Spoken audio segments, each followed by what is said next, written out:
when we receive, what we're really receiving is the light.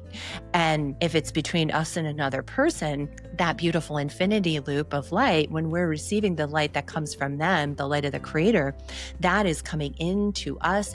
And it's like a reverberation back on them. Serving other people and giving to other people can be a way to avoid our own discomfort, because receiving requires vulnerability. If someone else is serving us or someone else is blessing us or loving on us, oh my goodness, can that stir up feelings of unworthiness or even fear that perhaps we're going to owe them something in return?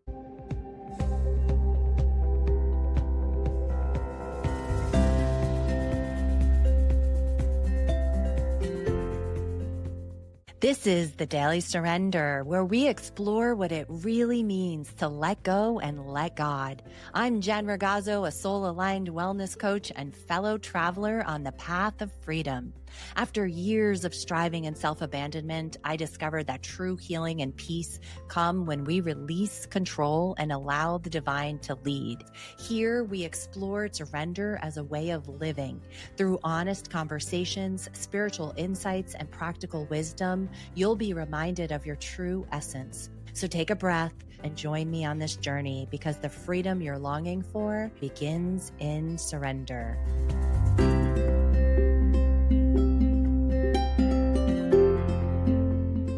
Hello, friends. Welcome back to the Daily Surrender. Last week on the podcast, we dove into pride and how pride can really act like a deadbolt on the door of our soul, locking us out of the divine's endless possibilities, keeping that door slammed shut to all the things that our soul is really desiring. And today, I want to take a look at that conversation a step further and talk about something that so many of us, especially us women, wrestle with, and that's receiving. If pride keeps the door locked, then receiving can be looked at oftentimes as the key that we don't even know how to turn on that door. And if I'm being really honest, for me, this has been one of the hardest lessons, the lesson to receive. For so many years, I was so much more comfortable being the giver. If you're familiar with Enneagram, I'm a 2 on the Enneagram. So that's part of my divine design, to be someone that is a giver by design. My love language is acts of service. I love doing and giving to other people, but throw some pride in there. And it, for me, had me always being in that place out of protection. I was always the one pouring out. I was always the one in control. And again, if you did not listen to last week's episode on pride, I highly recommend you go back and listen to that. You can listen to it, hit pause, go back to that one and listen to this one, or just do that as a continuation of this conversation. But when I was living in such a control state, feeding my egoic mind, that blocked my ability to even receive. It took a heck of a lot of humility for me and honesty in taking a look at why I was doing that. There were some pretty vulnerable moments in my life, in my marriage, that forced me to take a look at the pride that was entangled in me not being able to receive, always wanting to be the one on the other side, so much more comfortable giving to other people.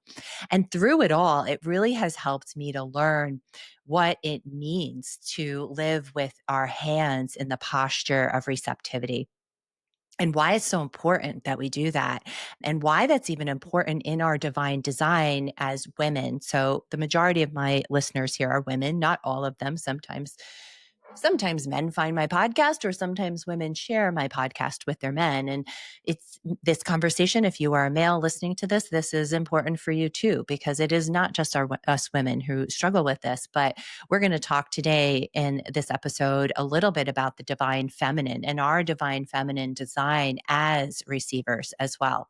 So let's first talk about why we struggle to receive. Like, why is it even a hard thing? First off, as women, most of us are conditioned from a very young age to give. That's what we do. We give and we serve. We're conditioned to nurture. And by nature, we are nurturers. So you can see the fine line here. We're also conditioned to take care of everyone else before ourselves. So this might come from some programming. I know for me, there was some programming in that. It could be cultural programming. It could also be religious programming. Like, women serve, right? We're subservient to men and to others, and perhaps serving our elders. Good Christian women serve, right? If you're in that space religiously, we're going to serve God by giving to other people. And in that way, giving can really feel very noble. It can feel really safe. It feels very familiar. And there's nuances here.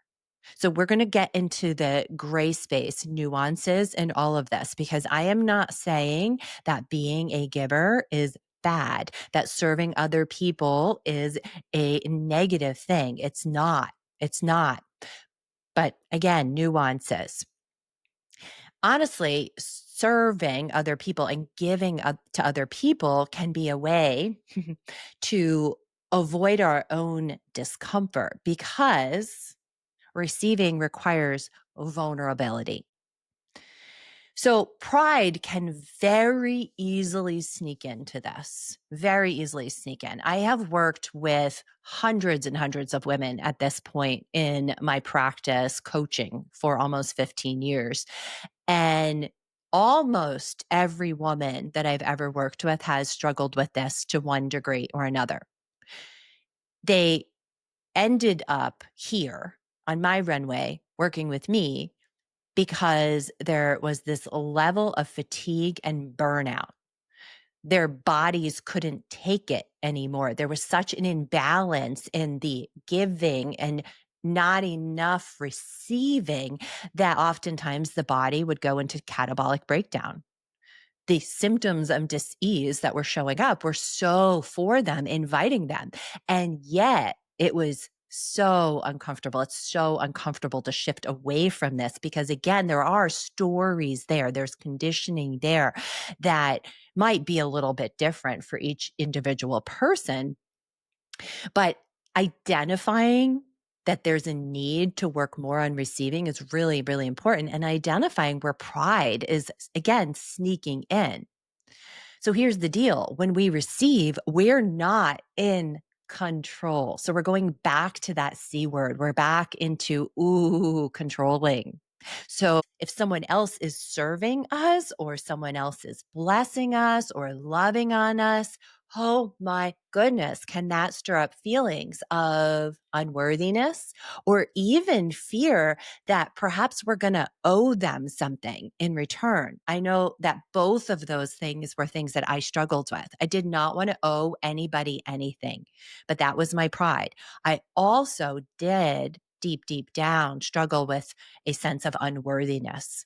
And so I felt like I had to earn my place, earn love, earn my validation, earn my worth. So it was really, really uncomfortable for me if others were to give to me. How interesting, right? That I stepped into a profession where I'm on the other end of a lot of giving. And yes, that's my professional role to give. But when I looked at every other area of my life, especially in that season of my life where I was in my dark night of the soul, I was burning myself out, burning myself to the ground. My body was in catabolic breakdown. My marriage was not in a great place. My mental health wasn't in a great place. Over time, God was so gracious in shining a light on exactly what I'm talking to you here today about. So let's keep talking about it. So for many of us, really, truly, there's a deep wound of not feeling worthy. Somewhere along the way, we believed that lie that we don't deserve love, that we don't deserve ease, that we don't deserve abundance, and that we have to earn it. And this can show up in many different ways. It can be relational. It can be that we struggle to allow someone else to give to us and we're not receiving. When you look at, men and women in a relationship, and this was at play in my marriage for a very long time, there was an imbalance. I was heavily in a masculine role for a very long time where I did everything. I did everything. I wanted to do everything. And yet I was also resentful. And I'm not going to put this all on my husband. Like he was just putting his feet up and letting me do everything. I blocked him from giving to me and I didn't receive it. My pride was really in the way. I was very much the like, no, I'm going to do it all. I'm going to, especially when my kids were young. And then when I started a business and on top of all the other things that I did, that went on for quite a few years of me carrying such a big load, but blocking him from giving to me because of me wanting to be in control. He would say things to me like, I'll do the laundry. I'm like, no, no, no, no, no. You can't do the laundry. I have to do the laundry because nobody can do the laundry as good as me. Like, what a lie that I bought into, right? It could also come in receiving pleasure, receiving rest.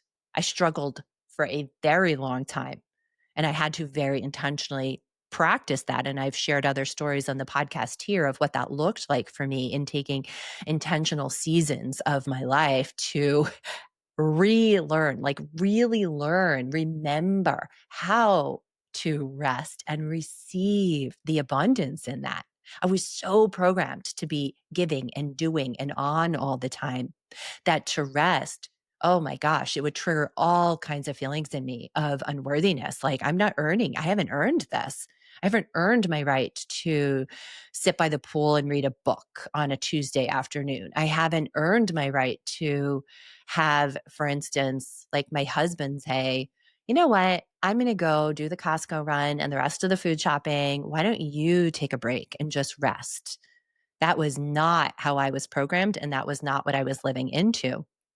And it could even come down to other types of pleasures. Like I was noticing that because I was not practicing the beautiful art of receiving in like some very tangible, like straightforward ways, I was blocking that.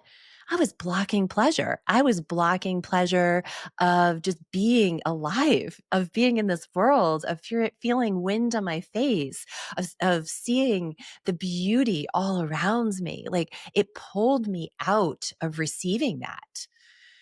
So, gosh, I, it really for me in my journey, it took me some peeling back layers and layers and layers of the many different stories that I had lived into, the conditioning and stories that had led to a lot of beliefs inside of me that I was just playing out and perpetuating to get to the place where I realized, oh, receiving, that's my next growth edge to work on. And being completely transparent, it wasn't even that long ago, maybe a few months, where I had been making progress, but it hit me really hard that my next level up, my growth edge was in a season of very intentionally practicing receiving. Very intentionally practicing. And I identified why. Really was able to see where in my life I made the decision that I was so much more comfortable being in control of the giving than in the seat of receiving. And we're going to talk more here about that in this episode. It's not one or the other. It really isn't. It's this beautiful synergy. And when we learn how to receive and give and receive and give, it's like an infinity light of loop between an infinity loop of light. Did I say that right? Between us and another person, or maybe it's just God. God shows up in form in so many different ways. whether it's through something and in an event. God shows up in form in nature. God shows up in form in and through people because God is in all of us, right? So when we receive, what we're really receiving is the light. And if it's between us and another person, that beautiful infinity loop of light, when we're receiving the light that comes from them, the light of the creator, that is coming into us. It's hitting the light of the creator in us. And it's like a reverberation back on them. So we're blessing the giver when we receive. It's very, very beautiful. But for me, for a really long time, I mean, I would deflect compliments. Oh gosh, was I like horrible in receiving compliments?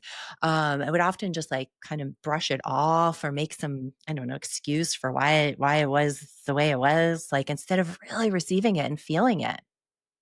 I actually looked at it like arrogance and I was like, well, I don't want to be arrogant too. Came in refusing help. Oh my goodness, did I refuse help? And even if I did receive help from someone and I did allow someone to give to me, I was the person who had to overly compensate for it.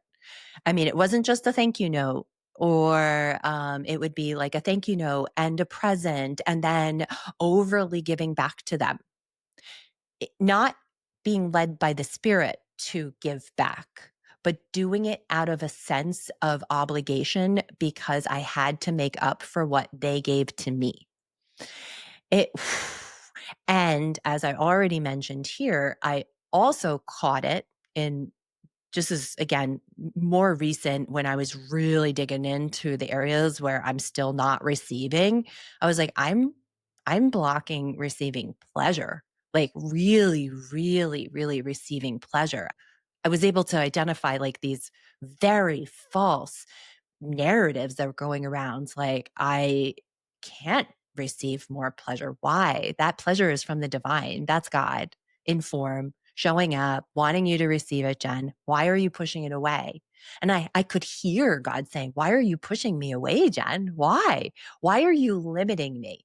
You're limiting the unlimited and you're limiting it. Why?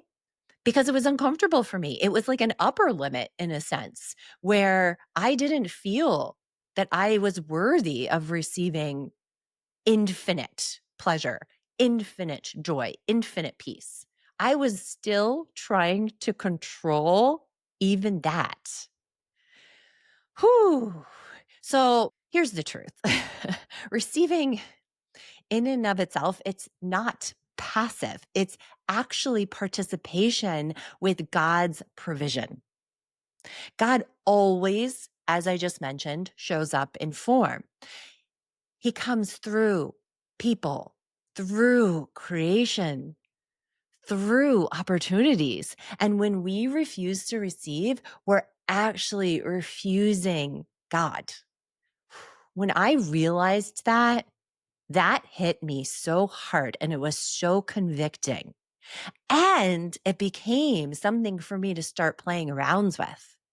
When I would see good, when I would see God showing up in form, and I was able to recognize it again through people or his creation, just lots, anything that was coming my way that was goodness, I would pause and actually in my mind make the connection. This is the divine. This is God in form coming through. He's limitless. God is limitless. So your pleasure, Jen, the receiving of whatever it is that's coming your way, that goodness, it's infinite. Can you stretch yourself to receive more than you ever have before?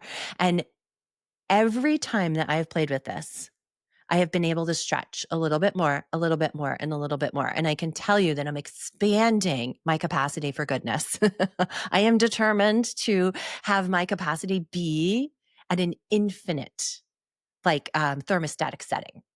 But that's taking a little bit of time because I have programmed myself to be in a comfort zone. Like, this is all I'm comfortable receiving, right? And I've been challenging that and challenging that.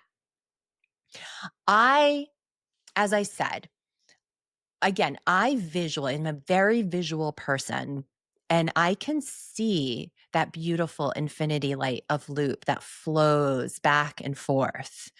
And I could see it in the giving and the receiving. So when I give to you, you receive. And that light is magnified and it reverberates back. But if one of us is refusing to receive, we're breaking that loop. It's like, so that visual has been really, really helpful for me in moving through this and dropping that pride and stepping into that stance of receptivity. There's a scripture that really captures all of this so beautifully from John 1:16.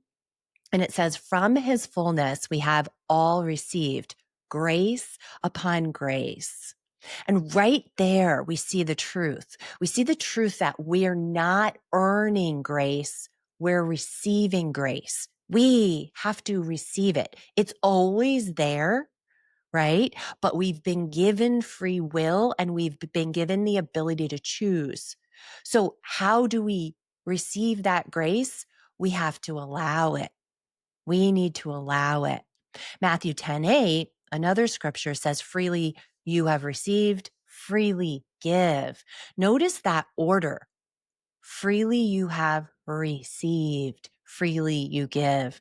Receive, then give. Receiving comes first. We cannot give what we have not received. I would say the root that I help my clients get to and the work that we do as a soul aligned wellness coach is learning how to receive love, how to receive unconditional, infinite love that is there for every single one of us. Every single human being has been created with the same need, and that is to receive that infinite, unconditional love from the Creator. So when we learn how to receive that, from that place, we have all. We don't just have some. There's no limits. We have all. And then from that place, we can love others. It comes from that internal state. We cannot give what we haven't received. So when we feel tapped out on giving, when we feel as if there's no more left in us, or we can't possibly love this person who's really challenging to love. My husband and I have been going through this with a family member, and it's a little closer to home for him. And he'll get very twisted up and frustrated, and he feels tapped out frequently.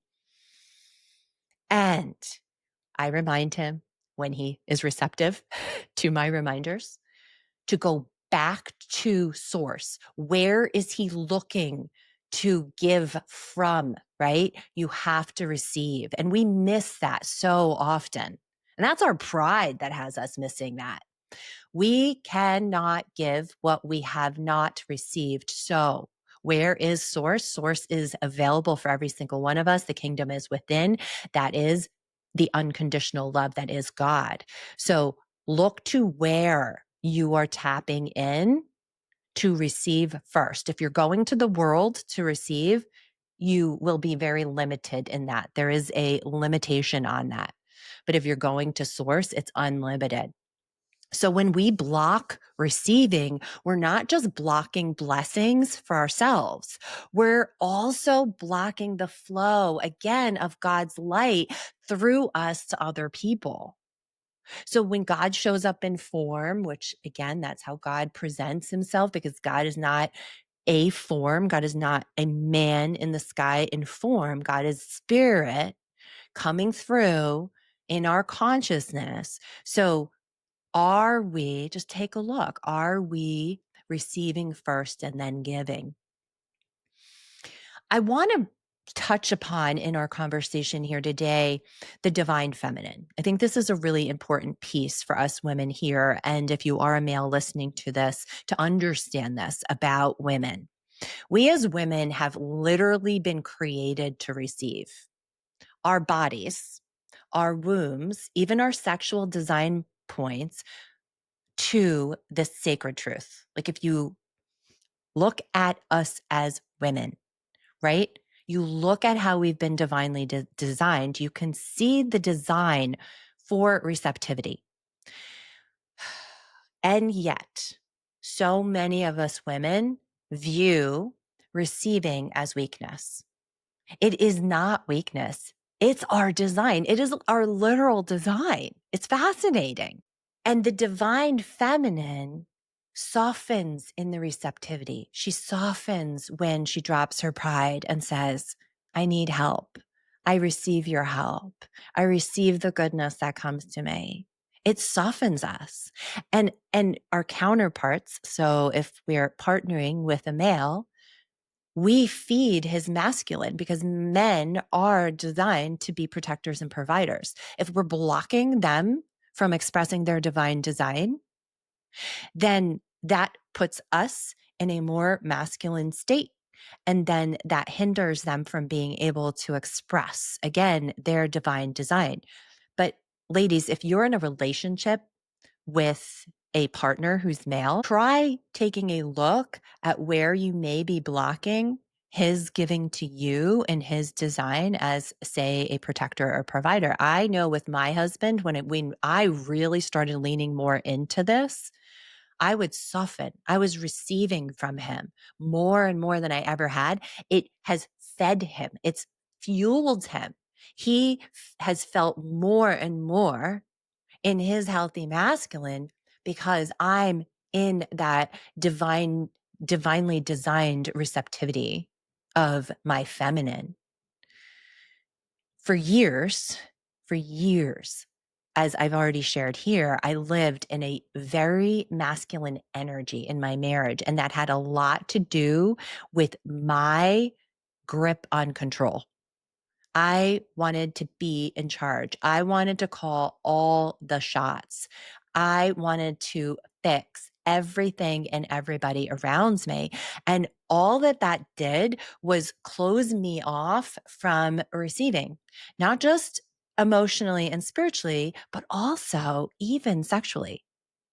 I couldn't receive the full expression of the divine through my husband because I was too busy holding on to control.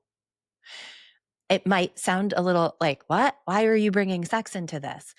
But I had limitations even in my sexual intimacy with my husband because I had a cap on goodness. I didn't look at our sexual intimacy as also being God and him expressing through his divine self to me. And then, man, once I started practicing receiving, and I'll tell you what, ladies, I practiced it more in the bedroom in our intimate times than anywhere else. I used it as a forum. I was like, let me just see, let me play around with this receptivity. Let me see if I can soften more into my feminine and get out of that masculine energetic space. Is there actually a cap on my pleasure? Is there a cap? I can tell you here now, no. That's always my challenge. It's gotten better and better and better and better. I've been married for 27 years. I am 50 years old. So, me in a sexual relationship is nothing new. And here I am receiving and having better sex than I've ever had before in my entire relationship with my husband. And so much of this has had to do with this whole conversation, all of this around receptivity and receiving.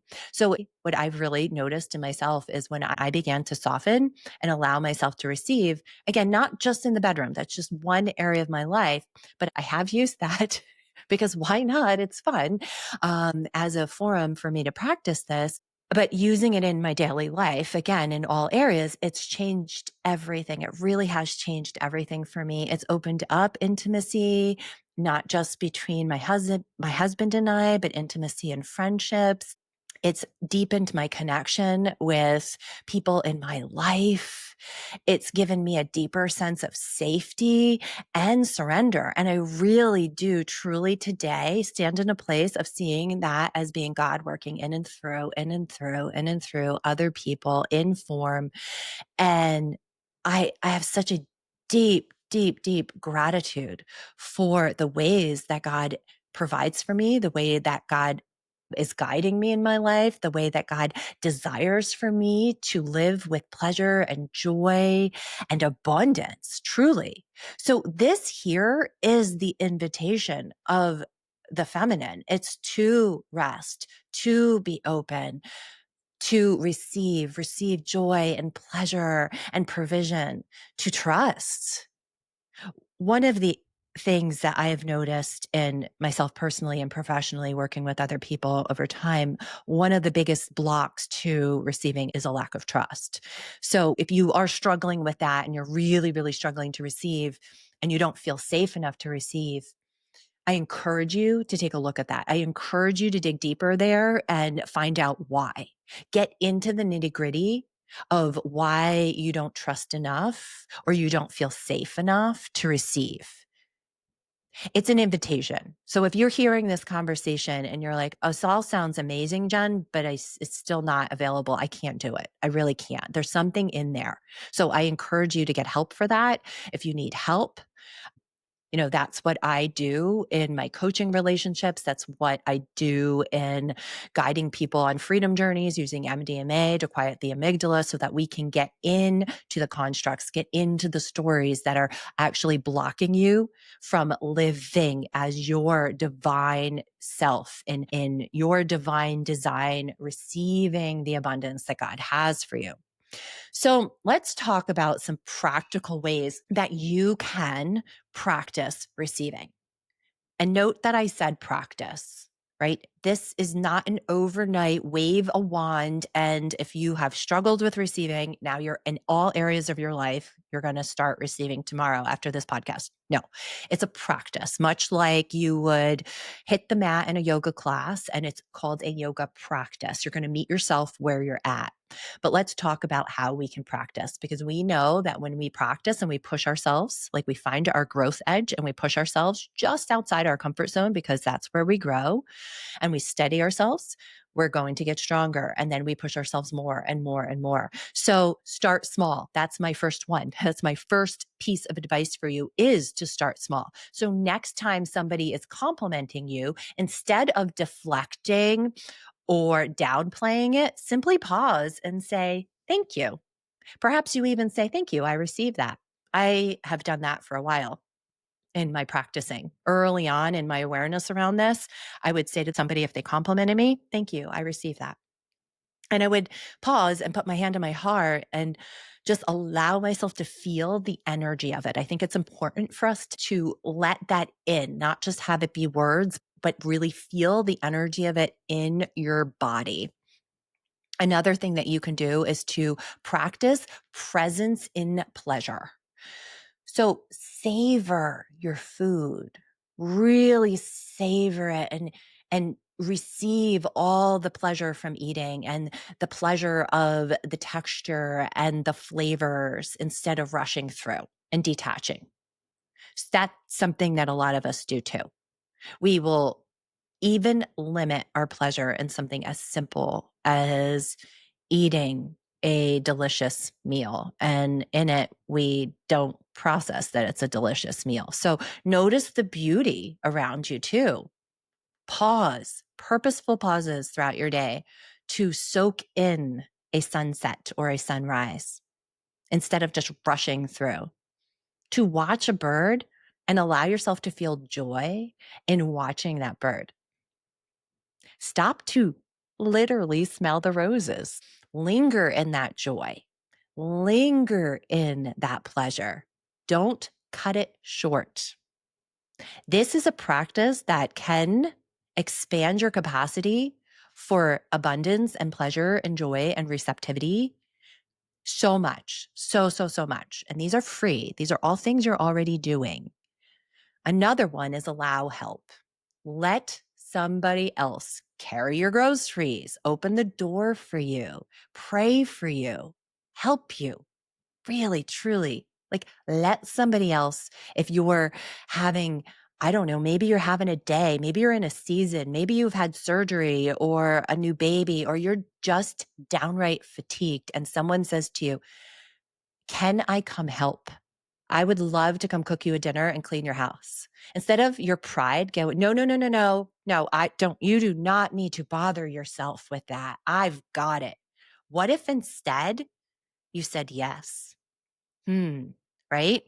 Perhaps observe the resistance that's rising, but remember, we've talked about this many of time in the podcast, the suffering persists when we're in a state of resistance. So what if you dropped the resistance and you just noticed what happened around that and received and softened into that? Oh my gosh, soften in. Just practice, practice. Build trust. That's another one. Often times our resistance to receiving, again, is a lack of trust.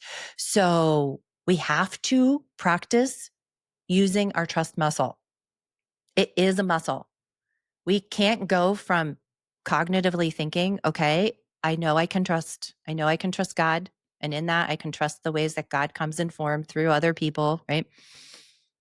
We cannot go from that place to fully trusting without practicing. Oh, and it can be uncomfortable, my friends. Let me tell you, it can be uncomfortable, but I promise you, like any other muscle, you will get better and better at it.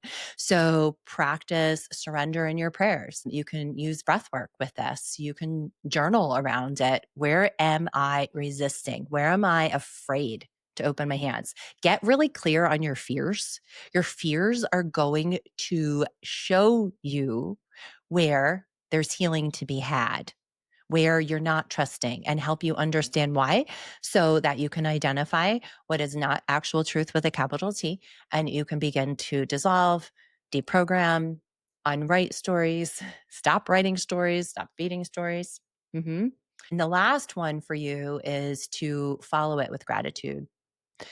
Gratitude truly seals the loop. When you receive, responding to whatever it is you're receiving with gratitude, it literally magnifies and amplifies the light. So again, close out whatever that is with the gratitude, amplifying, magnifying the light. And then you can take it one step further, receive more of that light, like bask in it. Allow yourself to really, really bask in that light. So here's my encouragement for you this week.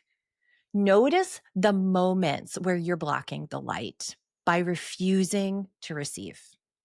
And then experiment with opening your hands. Remember, receiving is not weakness. It's not weakness. It is humility. And humility swings the doors wide open to endless possibilities. It's like the hinges on the door. Pride, deadbolt, locked. Come on in, take that key of receptivity, of receiving, unlock the door, step into humility, and swing it wide open. And you'll find yourself in alignment with the divine. You'll find yourself in alignment with God. And because it's how his provision flows through our lives. From his fullness, we have all received grace upon grace. Let's close today's episode with a short prayer. If you're able, I invite you to take a breath with me right now. Inhale in the awareness of God's presence and exhale any resistance that you may be feeling. Holy One, source of all light and love, we open our hands and our hearts to you now. Where pride has kept us closed, soften us. Where fear has blocked us, free us. Teach us to receive your grace, your peace, your abundance, not as something to earn, but as the gift it always is. We welcome your light in from every form it comes, through a kind word, a helping hand, a moment of beauty, through the love of another, through the quiet of our own breath. May we become vessels of this infinite exchange, receiving freely and giving freely, resting in the truth that in you, there is no lack. And so it is. Amen. Thank you so much, friends, for being here with me today. If this resonated, I would love for you to share it, leave a review, and come connect with me. I'm on Instagram and Substack, where we dive in even deeper. And if you're ready to explore this work in your own life, you can book a soul body discovery call with me to see if coaching or a guided freedom journey is your next step. The link for that is in the bio here. Until next time, may you surrender to the flow of God's light and receive it fully. Thank you for joining me on the Daily Surrender. If today's episode spoke to you, I'd love to hear your reflections. Send me a message, share this with a friend, or leave a review. Or remember, true healing and freedom come when we let go, surrender, and trust that God's way is so much better than our way. Until next time, my friends, keep surrendering, keep rising, and keep walking in peace.